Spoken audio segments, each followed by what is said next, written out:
Welcome to my channel dramatic horror and do subscribe. दोस्तों, आज हम बात करने वाले हैं 2025 के Chinese drama speed and love की। और ऑनेस्टली ये ड्रामा एक कंप्लीट इमोशनल रोलर कोस्टर है, जहां रोमांस भी है, रेसिंग भी है, अंडरग्राउंड बॉक्सिंग भी है, थाईलैंड की ग्रिटी स्ट्रीट्स भी हैं और साथ में ऐसा ड्रामेटिक सेपरेशन की कई बार व्यूअर का पेशेंस भी स्पीड ब्रेकर से टकरा जाता है।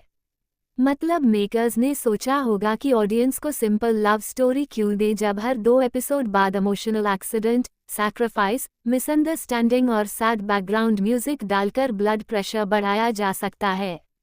लेकिन मजेदार बात यह है कि डिस्पाइट फ्लॉज ये ड्रामा फिर भी एडिक्टिव फील होता है, क्योंकि इसकी केमिस्ट्री और विजुअल्स इतने स्ट्रॉन्ग हैं कि आप क्रिंज मोमेंट्स पर भी चलो नेक्स्ट एपिसोड देखते हैं बोल देते हो।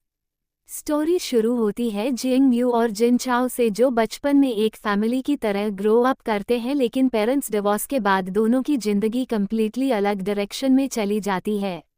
जिंग म्यू चाइना में लग्जरी और एकेडमिक्स वाली सेफ लाइफ जीती है, जबकि जिन चाओ थाईलैंड में सर्वाइवल मोड ऑन करके अंडरग्राउंड रेसिंग, स्ट्रीट फाइट्स और डेंजरस लाइफस्टाइल में फंस जाता है। अब यहाँ ड्रामा का सेटअप ऑनेस्टली काफ़ी इंटरेस्टिंग है, क्योंकि यह टिपिकल रिच सीईओ रोमांस नहीं बल्कि इमोशनल सर्वाइवल स्टोरी बनाना चाहता है।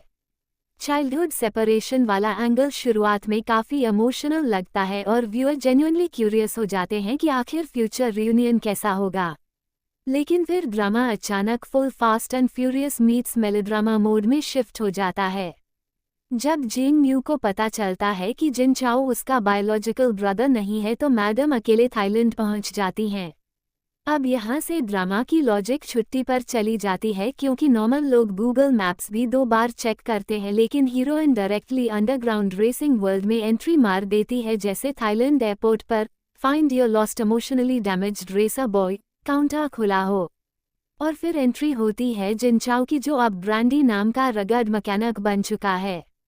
भाई का ट्रांसफॉर्मेशन ऐसा दिखाया गया है जैसे इमोशनल पेन के साथ कॉम्प्लीमेंट्री लेदर जैकेट और बाइक ऑटोमेटिकली मिल जाती हो।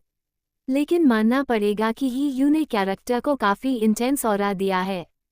उसका साइलेंट एंगर, रफ पर्सनालिटी और इमोशनल वल्नरेबिलिटी जेन्युइनली इम्प्रेसिव लगती है। दूसरी तरफ एस्टर यू का परफॉर्मेंस मिक्स्ड फीलिंग्स देता है। कुछ सीन्स में वह इमोशनली स्ट्रॉन्ग और लवेबल लगती हैं, लेकिन अर्ली एपिसोड्स में उनका चाइल्डिश एगो बिहेवियर ऑनेस्टली कई व्यूअर के लिए हेडेक बन सकता है। मतलब सामने आदमी इल्लीगल रेसिंग और अंडरग्राउंड बॉक्सिंग में जिंदगी सर्वाइव कर रहा है और हीरोइन ऐसे रिएक्ट करती है जैसे किंडरगार्टन पिकनिक मिस हो गई हो। कई बार ऐसा लगता है कि राइटर्स भूल गए कि कैरेक्टर 19 साल की है या 9 साल की। रेडिट वाले व्यूअर ने जो क्रिटिसिज्म किया वह काफ़ी हद तक वैलिड भी लगता है, क्योंकि कुछ एक्सप्रेशंस इतने ओवर क्यूट हैं कि इमोशनल टेंशन ब्रेक हो जाती है। लेकिन फेयर बात यह भी है कि लेटर एपिसोड्स में एस्टर यू का कैरेक्टर काफ़ी मैच्योर हो जाता है और तब उनकी केमिस्ट्री एक्चुअली शाइन करने लगती है।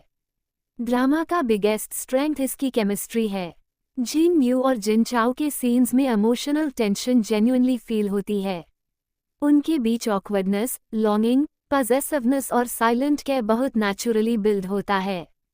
खासकर रेसिंग सीक्वेंसेस के दौरान जब जिंग म्यू उसकी नेविगेटर बनती है, तब दोनों का पार्टनरशिप डायनामिक काफ़ी एंगेजिंग लगता है। यहाँ रोमांस सिर्फ चीज़ी डायलॉग्स से नहीं बल्कि डेंजरस सिचुएशंस, ट्रस्ट और इमोशनल डिपेंडेंसी से डेवलप होता है। रेसिंग सीन्स सरप्राइजिंगली काफ़ी सिनेमैटिक हैं। यूजुअली ड्रामाज मोटरस्पोर्ट्स को बस एस्थेटिक प्रॉप की तरह यूज़ करते हैं, लेकिन यहाँ अंडरग्राउंड स्ट्रीट रेसिंग का एनवायरनमेंट जेन्युइनली ग्रिटी फील होता है। Thailand locations, neon lights, rain sequences और एक्शन कोरियोग्राफी ड्रामा को प्रीमियम मूवी वाइब देते हैं। कई सीन्स लिटरली म्यूजिक वीडियो जैसे एस्थेटिक लगते हैं। अंडरग्राउंड बॉक्सिंग वाले सीन्स भी काफ़ी इंटेंस शूट किए गए हैं।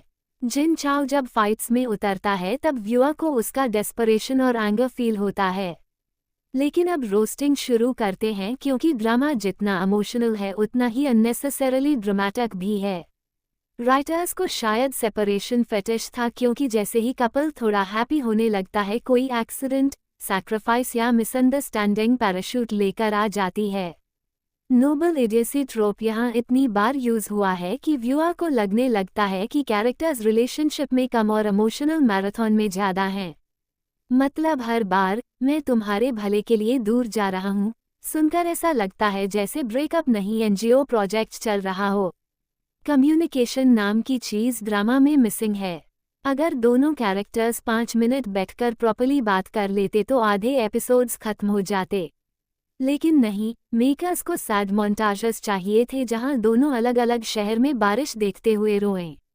और ऑनेस्टली कई एपिसोड्स में पेसिंग इतनी स्लो हो जाती है कि व्यूअर खुद अंडरग्राउंड रेसिंग का लेकर स्टोरी को पुश देना चाहें। एक और फनी बात यह है कि हीरोइन डेंजर में भी फुल कॉन्फिडेंस के साथ घूमती रहती है। थाईलैंड का अंडरग्राउंड क्रिमिनल वर्ल्ड भी उसे देखकर कंफ्यूज होगा कि ये लड़की डरती क्यों नहीं, लेकिन फिर भी उसकी डिटर्मिनेशन लाइकेबल लगती है क्योंकि वह जिन चाओ को छोड़ने वालों में से नहीं है। ड्रामा का सेकेंड हाफ कंपैरेटिवली स्ट्रॉन्गर है क्योंकि characters finally emotionally mature behave करने लगते हैं। एडल्ट फेज में रोमांस ज़्यादा ग्राउंडेड फील होता है। Gene new family responsibilities handle करती है, एरोस्पेस ड्रीम परस्यू करती है और जिन चाओ भी अपने ट्रॉमेटिक पास्ट से निकलने की कोशिश करता है। यहाँ ड्रामा हीलिंग और ग्रोथ पर फोकस करता है और ऑनेस्टली यही रीज़न है कि एंडिंग सैटिस्फाइंग लगती है।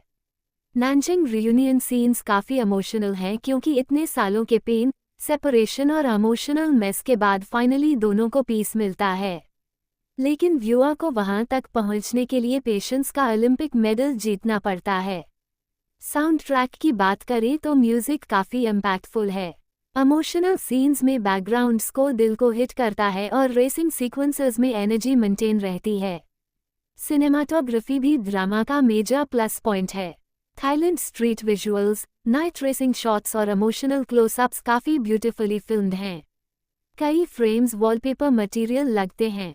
सपोर्टिंग कैरेक्टर्स ठीक हैं लेकिन कई बार ऐसा लगता है कि राइटर्स सिर्फ में लीड्स के ट्रॉमा पर इतना फोकस कर रहे थे कि बाकी कैरेक्टर्स को प्रॉपर डेप्थ नहीं मिली। फैमिली ड्रामा पोर्शंस कुछ जगह स्ट्रॉन्ग हैं लेकिन कुछ सीन्स अननेसेसरी स्ट्रेच्ड फील होते हैं। ओवरऑल अगर रिव्यू की बात करें तो स्पीड एंड लव एक फ्लॉड लेकिन एडिक्टिव ड्रामा है। इसमें intense chemistry, cinematic racing visuals, emotional romance और स्ट्रॉन्ग मैच्योर सेकेंड हाफ है लेकिन साथ में ओवरड्रामेटिक सेपरेशंस, फ्रस्ट्रेटिंग मिसअंडरस्टैंडिंग्स और हीरोइन का अर्ली चाइल्डिश बिहेवियर कई व्यूअर को इरिटेट भी कर सकता है। ये ड्रामा परफेक्ट नहीं है लेकिन एंटरटेनिंग जरूर है। अगर आपको emotional angst, damaged hero, high chemistry romance और स्टाइलिश विजुअल्स पसंद हैं तो ये ड्रामा आपको काफ़ी इंजॉय हो सकता है। लेकिन अगर आपको मैच्योर कम्युनिकेशन और लॉजिकल रिलेशनशिप चाहिए तो रेडी रहना क्योंकि यहाँ प्रॉब्लम सॉल्व कम और अननेसेसरली स्ट्रेच ज़्यादा होती हैं। ऑनेस्टली ये ड्रामा ऐसा है जैसे हाई स्पीड स्पोर्ट्स का जिसमें पावरफुल इंजन भी है और बीच बीच में अननेसेसरी ब्रेक भी लगते रहते हैं। कभी आपको इमोशनल हाई देगा, कभी फ्रस्ट्रेशन देगा और कभी क्रिंज भी करवाएगा लेकिन बोरिंग शायद ही लगे। और यही इसकी बिगेस्ट अचीवमेंट है। तो गाइज अगर आपने स्पीड एंड लव देख लिया है तो कमेंट करके बताओ कि आपको जिन चाओ और जीन न्यू की केमिस्ट्री कैसी लगी और क्या आपको भी लगा कि राइटर्स सेपरेशन के बिना सो नहीं पाते थे। और अगर अभी तक ड्रामा नहीं देखा तो तैयार रहो रेसिंग, रोमांस, इमोशनल डैमेज और सिनेमैटिक थाईलैंड वाइब्स के डेंजरस कॉम्बो के लिए।